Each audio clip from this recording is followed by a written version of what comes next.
ஏ அப்பா அப்பா ஒன்ன போல யாருமே இல்ல, எனக்காருமே இல்ல. உன் கை வீரல புடிச்சு நடந்த கால மறக்கல, அந்த கால மறக்கல. 10 மாசம் தாய் சுமந்தா மொத்தத்தையும் நீ சுமந்து நித்தரத்த வேர்வ சிந்தி உழைச்ச சாமி நீ.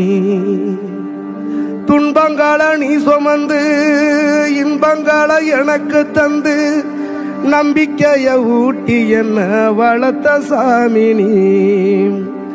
ஆதரவா நீ இருந்த ஆலமரம் போலிருந்த, ஆதரவா நீ இருந்த ஆலமரம் போலிருந்த, தாடி மிச வச்சு வந்த தாயினி அப்பா.